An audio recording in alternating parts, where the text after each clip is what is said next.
Hello and welcome to Alan History Nerd. In this video we're looking at Tsarist Russia, in particular the political authority, opposition and the state of Russia during World War I.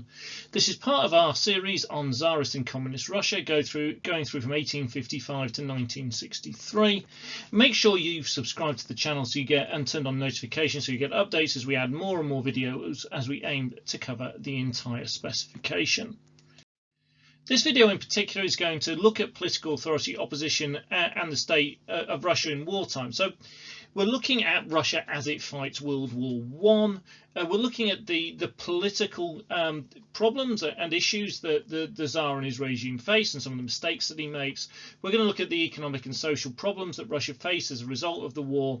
We're going to look at some of the big major military events and how they impact on some of this, and essentially trying to assess how the Tsar and his system were doing during World War I. It won't come as an enormous surprise to know that the answer to that is not brilliantly well.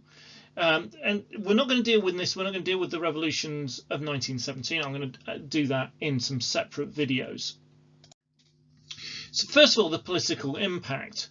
Well, to start off with, the political impact was quite positive, and war, as it often did, had quite a unifying effect.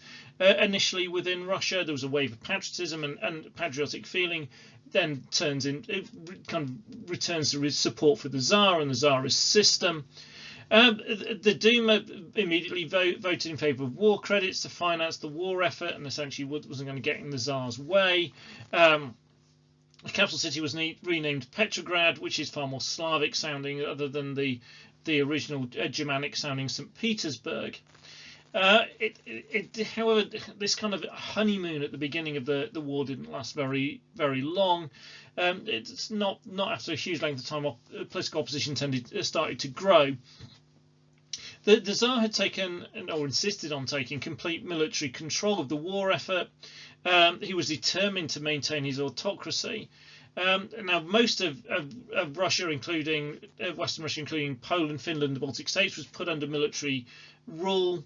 And so we've got, from September 15, we've got the Tsar in charge of the war effort. We've got this kind of overarching military control going on in Russia. The Zemstvos and the Municipal Dumas didn't like this because essentially they'd had their power taken off them and it had been put in the hands of the military because of the war effort. And we get the formation of this group known as the All-Russian Union of Zemstva and Cities, shortened to Zemgor. Now, Zemgor and the State Duma itself started to become the focus of liberal political opposition and discontent towards the Tsar and his handling of the war effort. And this was mainly because he was refusing to give them any role in it. And as had been shown before, the Zemstvos are often more efficient, more effective than the Tsarist authorities and regime at actually doing things to help the people. So, for example, providing medical relief. The Zemstvos were doing a much better job than that. Even when they'd been denied the power to do it, we're still managing to do a better job than the Tsarist kind of military officials who had been put in charge. As I mentioned already, in September 15, Nicholas assumed personal control over the armed forces. This idea of him as commander-in-chief. Now, there's a couple of really major problems with this. First of all, the Tsar himself can now be personally blamed for any military setbacks that Russia would suffer, and quite clearly them suffering military setbacks was highly likely. So he's put himself in a difficult position in that way. Also, the Tsar's military headquarters were going to be in Western Russia. This meant that he was leaving his German wife, Alexandra, in charge of the government in Petrograd. Now, there was a huge groundswell of anti-German feeling as they were fighting Germany. And again, this seems like a politically naive move. What made it even worse is the influence that Rasputin had over Alexandra. And this led to this whole series of erratic decision-making, which often were to do with power plays and various other things from Rasputin himself, and mistakes by the Tsarina. And all this kind of started to undermine confidence in the Tsarist autocracy, particularly with all the scandal and rumour there was around Rasputin and the Tsarina. You possibly have heard the Boney M song, which goes into this. I've done a separate video on Rasputin, and that's well worth having a look at, just to try and get an idea of some of this scandal and difficulty that Rasputin was causing in the background.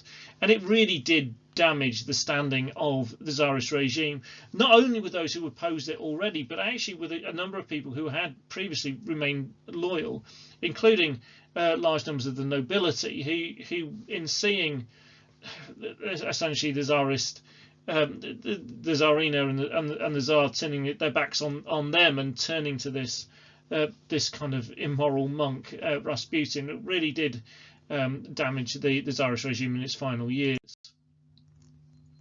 Continuing the political impact, when in August 1915, the Cadets, the Octobrists and Progressives in the Duma had formed this new bloc, and they continued to demand things of the government, and what they really wanted was one that possessed the confidence of the public. Essentially, again, a movement towards constitutional reform, a greater degree of public accountability, a greater degree of democracy. And as it was normal for Nicholas, his response to the demand for further change was an absolute no, and he suspended the Duma until January 1916. This, of course, didn't stop the opposition, it just stopped it happening in the Duma, which it was temporarily shut down. And the Liberals' attitude became even more uncompromising towards the government. In November 1916, Paul Milyukov, the head of the Progressive Bloc, delivered a kind of this official charge of incompetence in the Duma. And he argued that we have lost faith in the ability of the government to achieve victory. Now, quite understandably so, and we'll have a look at what was going on with the military. But obviously, this is a really damaging blow to the Tsarist regime. And by January of 1917, some of the leading Liberals had even moved as far as being prepared to put plans in place to force Nicholas to abdicate in favour of his son. Obviously, they didn't know the full story in terms of his son's ill health with haemophilia, and Nicholas is in a really precarious position, because remember, before the Liberals, they wanted change, they wanted reform, but they hadn't wanted to remove him or the Tsarist system, and they're being pushed more and more towards this. One of the few kind of bright spots in this is actually for Nicholas at this point is actually most of the radical opposition, your socialist groups, your communist groups. Most of their leadership were in exile, so they weren't actually active and in Russia at this point in time, and therefore actually most of the opposition we're seeing at this point is from the Liberals. And we're going to see actually more broadly, and we'll particularly talk about this when we do the revolutions in February Revolution of 1917, that there was general opposition amongst the public. It wasn't necessarily organised, it wasn't necessarily due to particular political groups or parties, but there was a huge amount of disquiet about everything that was going on. One of the things that fed into this was the military situation. Now, initially there had been some successes, in particular in the south against the Austro-Hungarian army, and this had raised morale, and so there was some pretty decent morale in the Russian army. The Russian army was huge, an enormous number of conscripts had been brought into the army. But there are also some early setbacks, and this particularly was the case when fighting against the far better equipped German army. So there was the Battle of Tannenberg in East Prussia, which is now Poland, where there was a defeat by the Germans, and this left 300,000 either dead or wounded, and another 92,000 Russian soldiers were taken prisoner. And then this was closely followed on by defeats at the Masurian Lakes nearby, followed by which the Russians had to retreat from East Prussia. So we've got these early setbacks, and so the early momentum that the Tsar had is then dented, and this morale and support for the Tsarist regime is dented.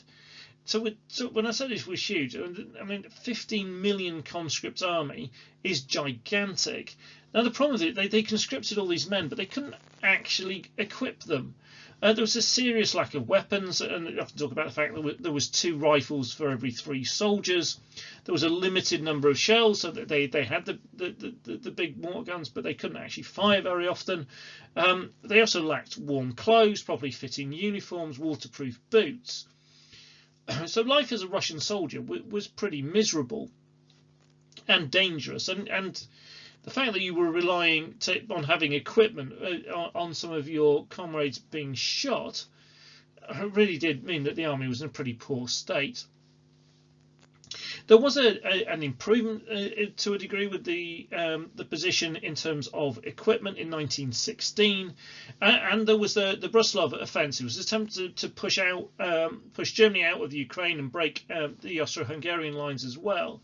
And this was aimed to support Britain and France by forcing the removal of troops from the Western Front, enabling the push in the Somme by the Allies against the Germans. And there was a degree of success, but overall it didn't fully work. I mean, there was improved supplies of machine guns and shells, but the Russian army had lost a large number of its experienced officers in the early stages of the war and the earlier defeats. There was success against the Austro-Hungarian lines, but again, it was in fighting the German army that the Russians faced some real problems. The Russians' railway network and logistics were generally quite poor, whilst the German ones were much better, and they could use their rail network to move men more quickly to the front. And this halted the Russian advance. Morale in the Russian army at this point it collapsed. And in 1916 alone, there was 1.5 million desertions. So that's in that year, that's 1 in 10 soldiers deserted. The economic and social problems really fed into all of this as well. Now, again, inevitably, because they're at war, prioritisation fell to the military over civilian needs. Now, one of the difficulties with this is Russia hadn't been particularly good at supplying civilian needs already. So when we got this huge drain of this massive war, then things got really dire for the Russian people very quickly. So the railway network was disrupted, and this disrupted the ability to move things around, particularly to take food from the countryside and move it to urban areas. And this led to some very, very serious food shortages in the towns and cities. Now, this was made worse by the fact that the urban population had grown significantly during the war, because the people were needed for the vital war industries, and therefore they demanded more workers. So this meant there was increased demand in the cities for food, but urbanisation and conscription had taken many, particularly of the adult male peasants, out of the countryside. So there were fewer people to work the land. That is, in some places, they solved some of the issues in terms of overpopulation and unemployment in the countryside, but productivity fell because a lot of the most productive peasants weren't there anymore. They were off fighting in the front, or they were working in the industries in town. Russia also lost some of its vital coal fields in Poland early in the war, and coal production never reached the 1913 levels again. And again, on things like coal and other fuel, the military took precedence, and therefore there was massive shortages of coal and other fuels in towns and cities. And then, particularly at winter time, this leads to a great deal of suffering amongst the Russian people. All these shortages led to inflation, which meant that prices went up dramatically. In fact, between 1913 and 1916, roughly speaking, prices of food and fuel quadrupled.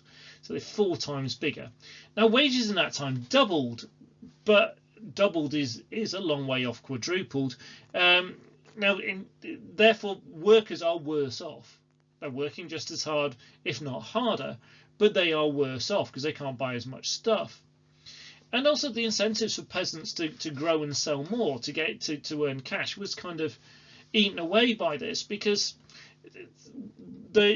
what they could buy was very limited. So although they would get large amounts of money seemingly for the food that they produced, there's nothing to buy, and anything they could buy had gone up so enormously in price that they weren't really, the money they were earning really wasn't worth very much.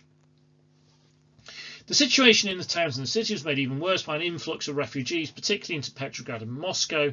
So these are refugees who were fleeing from the areas of Russia that had been taken over by the Germans, and this only added to the shortages of food and fuel as the refugees entering the towns and cities required food, shelter, and warmth.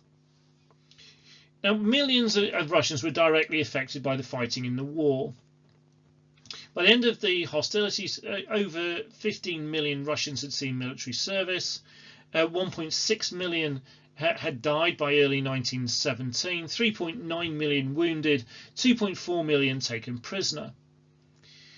The military failures in the casualty list therefore really fed into the questioning of the Tsar and his leadership. Now, the Tsar really doesn't have anywhere to turn at this point, because he himself, as I mentioned earlier, had taken over control of the military as early as September 1915. So the military failures were his failures, and therefore there was a direct connection increasingly for the Russian people between their suffering, those that they had lost in the war, those who had returned to them injured, those who had not returned because they had been taken prisoner, to the Tsar himself and his military actions. And it was the military transports that were clogging up the railways, which meant that the food wasn't getting there, which is why they were starving. And there was some degree of hoarding in the countryside, and all this led to an incredibly unhappy place, which is why actually the first revolution in February 17 is often described as being probably the most spontaneous of them, where it just kind of erupts out of this huge disquiet in Russia. We've seen the political upset, we've seen the military failings, and we've seen the social and economic problems that it has caused. I hope that's given you a good understanding of Russia during World War I. Thank you very much for watching. If you haven't done so already, please make sure you subscribe. Again, there will be further videos going on into through the final stages of the Russian autocracy and the fall of the Tsar, and then on to the communist Russia and all the details of that as well. If it's been useful, please hit the like button, and if you've any comments or questions, then please leave those in the comment section below. Thank you very much for watching.